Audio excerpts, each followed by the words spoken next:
as a Yemenite Jew, I can tell you that the name itself is not the devil, is not a pagan idol, is not the moon god, as evangelical Christians have been propagating for decades. This is a very, very sick cult, by the way, and their idiocy is quite redundant.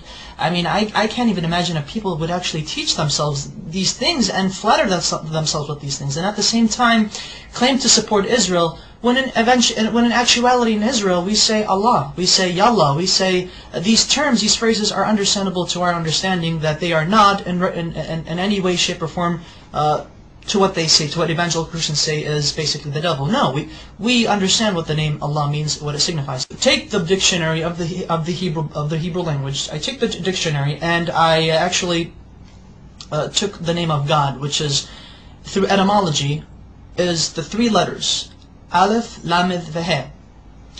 Basically, I wrote it down. I know I don't have the whole thingamajigs on you get the idea. So basically, Aleph, Lamed, Veh. This in Hebrew means, well, without the see, that's the thing. Without the vowels, because the dots, the nikud, the dots are the vowels right here. These are vowels beneath the letters, indicate how the word itself is to be pronounced. So I'm going to block these right now for a second, but I'm going to show you. This right here, in my understanding, because I'm going to say what it is, this says God. Elah is God in Hebrew. Now, with these two right here, with these two vowels, this is the Fatah Sagol, Fatah Sagol. This would indicate that this would turn the word God, which without these vowels it would be God, Elah. Now it would be Olo, Olo.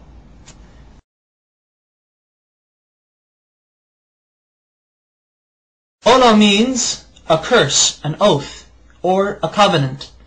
Christian evangelicals love to use this. They like to say, but you see, Allah, with these vowels, indicates that Allah is a curse. Therefore, the Muslims are worshipping an evil God who was a curse onto humanity. These evangelical Christians, they're nutcases, they're nutbags.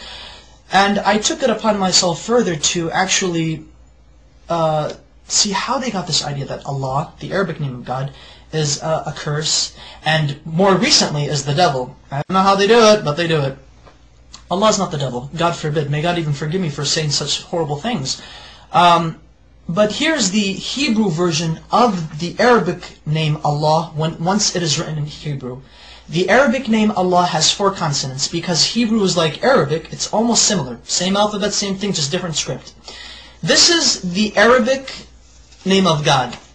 This is how the script is. This is when it's connected, because Arabic is a cursive language. This is the connected form, but however it is 4 letters. 1, 2, 3, and 4. I'm going to have to baby you guys into this. Now this is the name of God, Allah, in Arabic, but broken up. So that way each letter is given its position. This is Aleph, this is Lam, this is Lam, this is He. So Allah. Okay.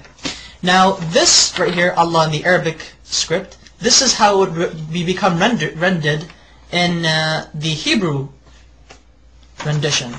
That way, Allah in Hebrew would be Aleph, Lamed, Lamed, He. Okay.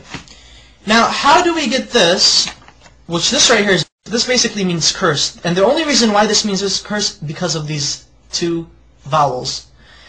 There are 7 letters in the Hebrew language that look like this, that have these 3 consonants. There are 7 Hebrew words in the Hebrew language that have these 3 consonants, and they're both the same. How do Hebrew-speaking Jewish people or non-Jewish people know? How do they differentiate? How do they know when a curse means a curse and God means God? Because this right here, without the vowels, this literally means God. This right now I'm just God. This says Elah, Elah. Now with the vowels, it means Olo, which means a curse. This right here. I'm actually going to write down the proper Hebrew name of God with the correct pronunciation. This is how we know. This is how we could tell when God is God and when the letter represents, or when the word is God, or when the word means curse. Okay. There we go. Notice the symbol, notice the vowels. This becomes A, and this dot right here, the holom, it becomes Alo. Alo. Olo and Alo. Olo, Alo. Can you see the difference? This right here, though they have the exact same letters, Exact same letters. Everything is rendered the same thing. However, the use of vowels in the Hebrew language allows us to make distinctions between the understandings of what the words mean, what they imply. This may mean curse, but this at the same time may mean God. Okay, that's fine.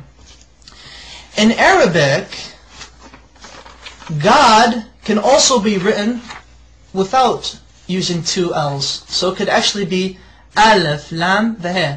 So, Ilah, which is the exact same thing as Allah.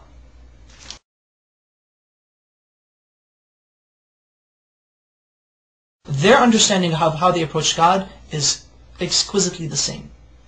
We do not share the system of belief with Christians that they and us worship the same God. No, we do not. So help me God. But Christian evangelicals do not worship the God of Israel. They do not worship the Islamic perspective of God. Maimonides, one of our greatest philosophers in Judaism, as well as a religious philosopher of Judaism, has quoted extensively in his beautiful Igeret Teiman, or the Epistle to Yemen, in which he was basically teaching and basically answering many questions brought forward to him. The Jews of Yemen asked, what is your position of Muslims? Are they considered idol worshippers? Are they considered paganists? And Maimonides said, the Muslims, the idolatry has been removed from their hearts. A Muslim does not know idolatry, he does not know paganism, he has no form of whatsoever of any grain left in his heart. Therefore it is permitted unto a Jew, when he enters a land where he cannot find a synagogue, that he is allowed to pray in a Muslim mosque. He's okay, it's fine, it's okay. Hey, I can go to a Muslim mosque and pray if I have to, if I can't find a shul. However, Maimonides says, be careful. If a Jew enters a land where there is no mosque or a synagogue, then he is forbidden to enter a Christian church if there is one. Do not pray in a Christian church. And the reason why is because Christians do not worship the same God we do. They worship a pagan. They are idolaters. They are called Avodah Zarah in Hebrew, which means idol worshippers.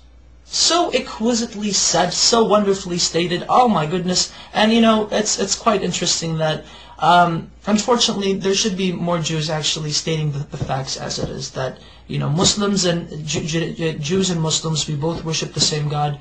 No matter what these crazy evangelical Christians are saying, they're basically nutbags. Whatever they say, they just try to come up with exceeding lies, redundant lies. The type of lies that only a child in the kindergarten could easily make up.